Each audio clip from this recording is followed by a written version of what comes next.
So yeah, I'm back in LA. Everything's the same, kind of weird, kind of different. I don't have my studio anymore. I'm pretty sure they turned it into an Airbnb.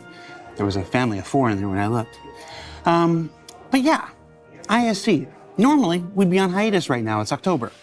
But since everyone is focused on CitizenCon right now, nobody's really paying attention to what we're doing over here. I think we can actually squeeze a sprint report into things, if that'd be the sort of thing you're kind of interested in. Now, if you've forgotten what a sprint report is, that's a bit different than a normal ISC. We don't do developer interviews. We don't, the ISC gameplay capture team doesn't create any footage. We literally, and when I say we, I mean me, we dig into the development review folders that are, internal, that are just meant to kind of update everybody internally on where they are on something, and we pull those and present them to you, with me telling you, giving you a little context about what you're looking at. It's not in 4K. It's not professionally created. Nobody, when they made this stuff, thought it would ever be seen publicly, but it's as true and as honest and as behind the scenes an update as we ever do. So yeah, without further ado, let's do Sprint Report, pre-CitizenCon edition, the stuff we can talk about that isn't going to spoil the big event in 2 weeks. So let's start things off with a look at continuing work on the Ship Trespass system. Now, Ship Trespass is the seemingly simple system that will dramatically affect PvP in the verse by correctly determining and setting hostility for uninvited guests.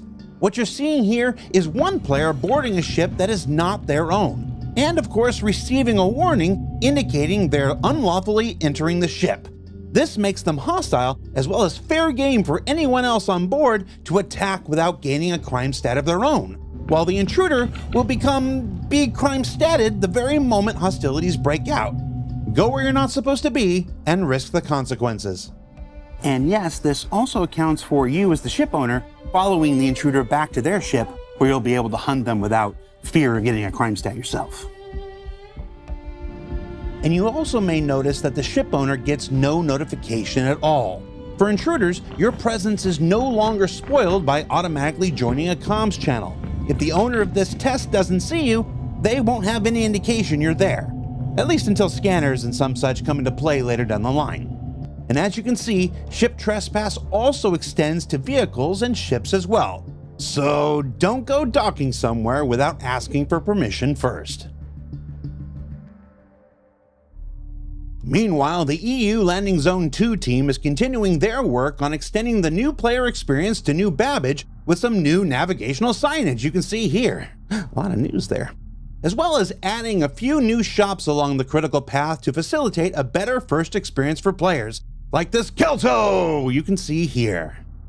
Kelto! Kelto! I blame Board Gamer for this. And the EU PU team has made some changes to beams, tractor, and salvage alike that will now allow for independent operation on vehicles like the Vulture you see here. This will allow users to mix and match tractor and salvage beams for simultaneous yet independent control via dual sticks or gamepad, and provide for more dynamic use cases as resource gathering systems continue to develop.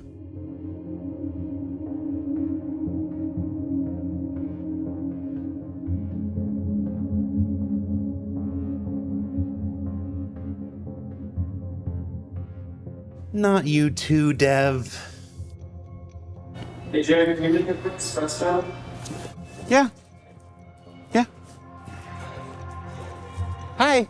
They asked if they could make an espresso for us. That was nice. Oh, yes. And since many of you are looking forward to... I didn't think they were going to do it right there. And since many of you are looking forward to further iteration on bounty hunting, let's keep our tour of potential gameplay changes to ships going with the Anvil Hawk. Now, one of our team members on the EU Vehicle Content team recently completed a first pass sprint revisiting the Hawk to explore a potential new methodology for loading and unloading what I'm just going to affectionately call the Wanted, Fugitive, and Stasis cargo containers, or WISF for short. The idea being that once you've captured and contained your prey in the WISF and set it down behind the ship, this articulating arm would then come out and, using the power of electromagnetism, suck the into its grasp and pull it up inside the vehicle. Yeah, all this for the looks pretty good. All right, so it should be noted that the wanted, fugitive, and stasis cargo container is something I made up about 55 seconds ago, and has not been vetted or approved by any member of development staff. But I feel good about my chances. So let's go ahead and stick with vehicles for a bit and look at the old tried and true Freelancer, which is getting some work done to fit all of its necessary item components in ahead of the resource management system coming down the road. Meanwhile, Elwin and our North America vehicle content team have recently completed a first pass sprint bringing the Origin X1 to life, which you can see here is undergoing just a few minor changes from its concept, necessitated by continuing development of the vehicle component and resource management systems. Now, while this is still white box, that hasn't stopped the team from also visualizing some baked-in lighting improvements, and overall, even with the subtle shape changes, the X1 is looking fantastic in its white box form and will only continue to look even better as it progresses further down the pipeline towards release.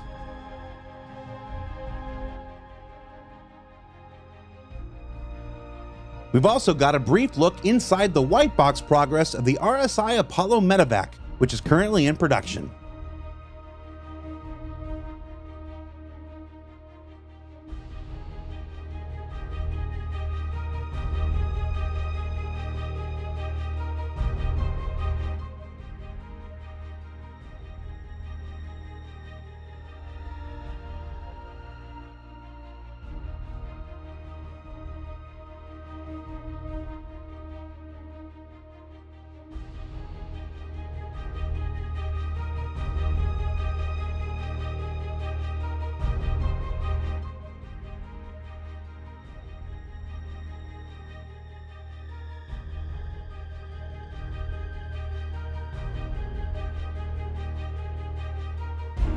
And I still think the Apollo exterior looks too damn cool to be a space ambulance. John, Ben, I'm gonna need a fighter or a smuggler variant of the Apollo. And no, if you're thinking that's a hint or anything, it's not. It's just me abusing my platform and position to make a personal request. Let's talk about the SAN'TALK.YALL. We haven't talked about the SAN'TALK.YALL in a while. You can see here the alien material work continues to iterate as members of the NABC continue to develop the resources our Xi'an friends would likely use to build their ships from. Through the use of a variety of material maps, they're hoping to land on what's essentially an alien version of carbon fiber, which should add lots of nice detail to the exterior and then add a pearlescent finish that'll really make it shine in the light.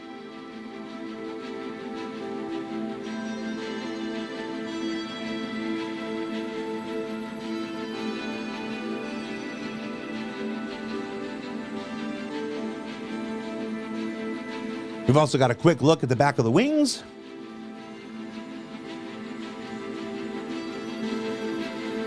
And then let's take a look at the cockpit, which you might remember from our Alien Week update has been a bit of a challenge to get right, wanting of course to give it that alien uniqueness while still being usable by the hands of humans and Zero State alike.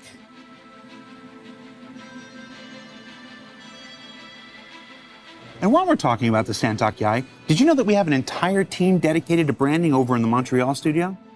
We've rarely touched on it, but Nick Forden and his team over there are dedicated to developing the individual visual identities of Star Citizen's several hundred internal persistent universe brands, including this look at the brand document of APOA, maker of the SAN'TALK.YALL we just looked at. Really tied that together.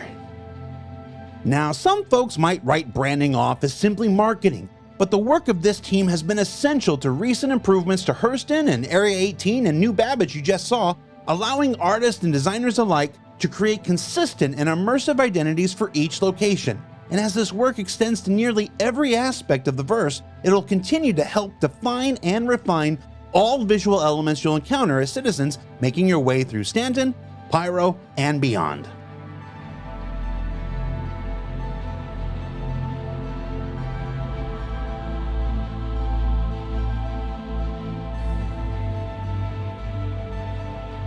I'm gonna need like a,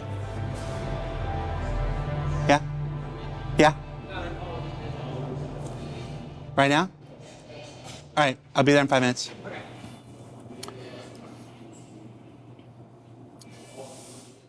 All right, so I gotta go do this thing, but Chad is right here, so I'm gonna let Chad explain this new improvement that's coming to the cargo system in Alpha 3.21. Take it away, Chad.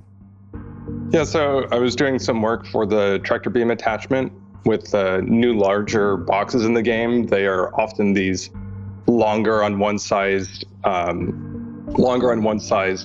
boxes. And because of how they can fit together in the ship, across each other in all these kind of complicated ways, sometimes placing them in the ships is a bit tricky, and it can be a little finicky to get it just right, especially in tight corridors with larger boxes. And so I was adding some new functionality into the system so that whenever you're placing them around, if the direct placement underneath the attachment doesn't work, there's some fallback logic that'll look nearby where the placement is to try to find a good placement for the box, so that it makes it essentially more forgiving whenever you're using the tractor beam. In the ships with these larger boxes, you can place it such that maybe it's just a little bit off the thing that would work. And instead of just not giving you anything as far as like placing it, it'll give you another fallback option. And all that really means is that it is a little bit easier and quicker and more intuitive just to drag things around in the ships and get things together. Just a little bit. This is going to be a life changer, dude.